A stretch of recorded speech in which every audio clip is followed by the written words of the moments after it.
Israel को बड़ा झटका लगा है। नेतन्याहू का गुरूर टूट गया है, क्योंकि इजराइल जिसे हमास और हिजबुल्लाह के खिलाफ सबसे बड़ी दीवार कहता है, उसको नसरल्लाह के लड़ाकों ने एक झटके में खत्म कर दिया।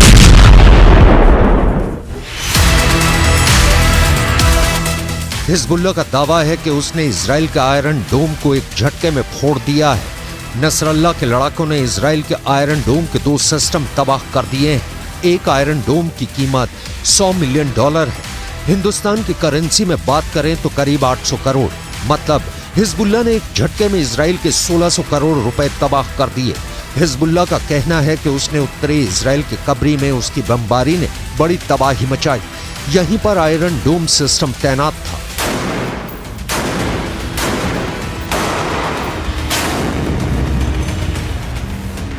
यह बात पश्चिमी मीडिया भी बता रहा है और इसकी चर्चा अमेरिका में भी हो रही है, लेकिन इजराइल ने इस पर पूरी तरह से चुप्पी साध रखी है। हमास के रॉकेट को रोकने वाला आयरन डोम इस वक्त संकट में है। हर हमले का मुंह तोड़ जवाब देने की धमकी देने वाले नेतन्याहू ने आयरन डोम पर हुए हमले पर अब तक कुछ नहीं बोला है। हालांकि ये तो तय है कि इस हमले ने इजराइल की टेंशन बढ़ा दी है, क्योंकि यही वो सुरक्षा कवच है जिसके बलबूते इजराइल अपने लोगों की हिफाजत करता है।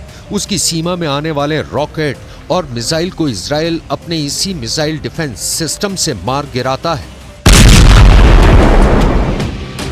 7 अक्टूबर को भी जब हमास ने करीब 5000 रॉकेट से हमला किया तो आयरन डोम ने बड़ी तादाद में रॉकेट मार गिराए थे। हिजबुल्लाह जानता है कि रॉकेट इजराइल पर बेअसर साबित होते हैं, इसलिए अब उसने एंटी टैंक मिसाइलों का सहारा लिया है। वो तोप से भी गोलाबारी कर रहा है। हिजबुल्लाह लगातार इजराइल के लिए सरदर्द बना हुआ है।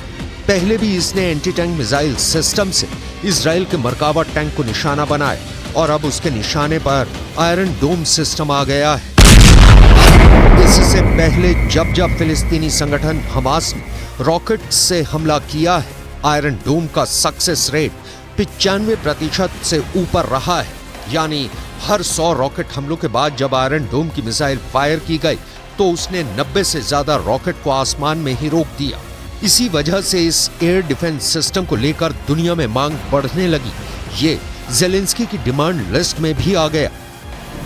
आयरन डोम 4 किलोमीटर से लेकर 70 किलोमीटर दूर से हो रहे हमलों को रोक सकता है। ये मिसाइल को भी रोक सकता है, ये रॉकेट के हमले भी रोक सकता है और तोप के गोलों को भी रोक सकता है।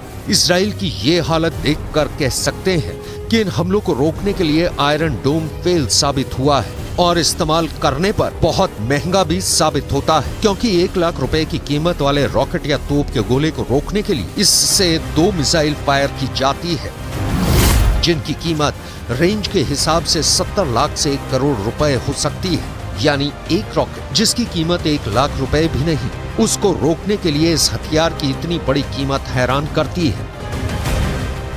अब खुद आयरन डोम पर हमले ने बता दिया है कि नेतन्याहू का कोई डिफेंस सिस्टम पुख्ता नहीं है। दुनिया के सबसे बेहतरीन एयर डिफेंस सिस्टम माने जाने वाले आयरन डोम पर अटैक की खबर ने इजराइल को 440 वोल्ट का करंट लगा दिया है। ये नेतन्याहू के लिए भी बहुत बड़ा झटका है। लेकिन सवाल है कि अब नेतन्याहू इन हमलों का जवाब कैसे देंगे।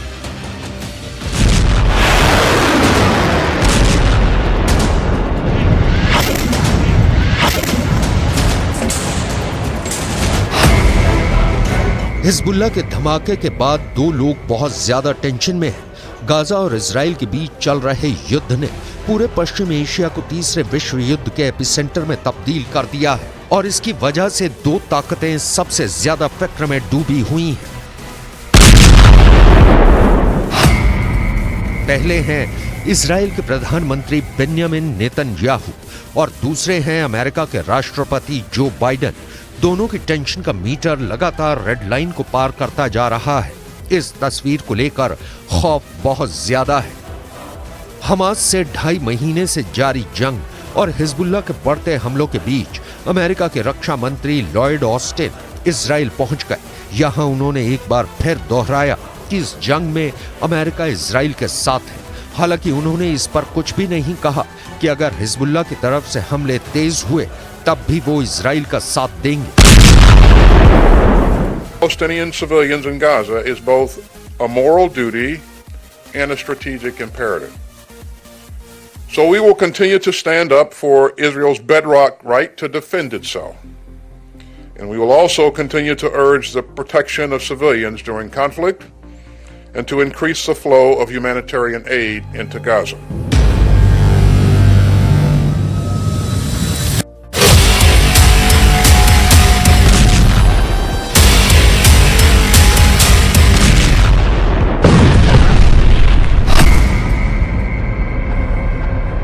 एक तरफ हमास गाजा पट्टी में इजरायली सेना को कड़ी टक्कर दे रहा है, दूसरी तरफ लेबनान बॉर्डर पर हिजबुल्लाह लगातार फायरिंग कर रहा है। ऐसे में सवाल है कि इजराइल के लिए अगला खतरा कौन सा आने वाला है। ये बात नेतन्याहू अच्छी तरह से जानते हैं कि इस जंग में अमेरिका से भले ही उसको मदद मिल जाए, लेकिन युद्ध तो उसे खुद लड़ना होगा, मोर्चे पर उसके ही सैनिकों को तैनात होना होगा। इसलिए हिजबुल्लाह की तरफ से हमले तेज होने के बाद नेतन्याहू ने अपना वॉर ट्रायंगल तैयार कर लिया है। नेतन्याहू के वॉर ट्रायंगल में सबसे बड़ा कोना गाजा में हमास का पूरी तरह खात्मा है। नेतन्याहू के वॉर ट्रायंगल में दूसरा बड़ा कोना लेबनान में हिजबुल्लाह का अंत है, जबकि नेतन्याहू के वॉर ट्रायंगल का तीसरा सबसे खतरनाक कोना है सीरिया, जहां पर इजराइल की एयरफोर्स ने हमले तेज कर दिए हैं। ये तीनों जगह या देश इजराइल के बॉर्डर से लगे हुए हैं और इजराइल इन्हें अपने खिलाफ सबसे बड़ा खतरा मानता है। यही वजह है कि इजराइल साल के 12 महीने, महीने के 30 दिन और दिन के 24 घंटे युद्ध के मोड में रहता है। उसकी सेनाएं हमेशा एक्टिव रहती हैं, दुश्मनों को लेकर हमेशा चौकन्ना रहती हैं। अपने आसमान को सुरक्षित रखने के लिए अभी इजराइल के पास 4 लेयर में डिफेंस सिस्टम है। पहला है आयरन डोम, जो रॉकेट और विमानों को 70 किलोमीटर के दायरे में रोक सकता है। मिड सेगमेंट में दूसरा है डेविड स्लिंग सिस्टम, जो 250 किलोमीटर की रेंज तक मिसाइल या विमान का दुश्मन बन जाता है। एरो 2 एयर डिफेंस सिस्टम, इसकी रेंज भी 250 किलोमीटर तक है, लेकिन यह डेविड स्लिंग के मुकाबले में ज्यादा ऊंचाई पर जाकर आसमानी टारगेट को मार गिरा सकता है।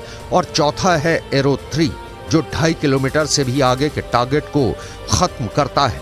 और अब यही एयर डिफेंस सिस्टम इजराइल का बैलिस्टिक मिसाइल को मार गिराने वाली गारंटी बन चुका है।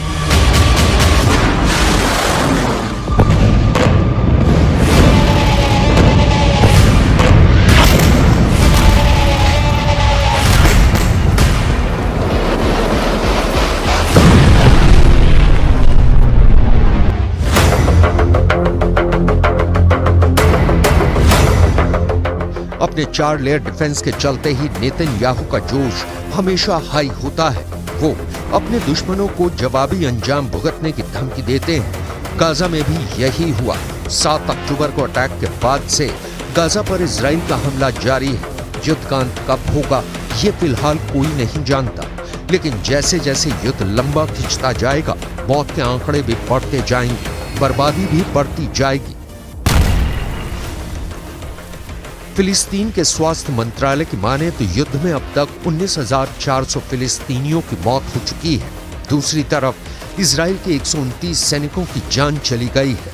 बर्बादी और तबाही के ये आंकड़े तब हैं जब इजराइल फिलहाल एक मोर्चे पर जंग लड़ रहा है। अगर हिजबुल्लाह से भी आर पार की लड़ाई हुई और इजराइल को 2 मोर्चों पर लड़ाई लड़नी पड़ी, तो ये तय है कि बर्बादी और तबाही गाजा में हो रहे युद्ध से कहीं ज्यादा होगी।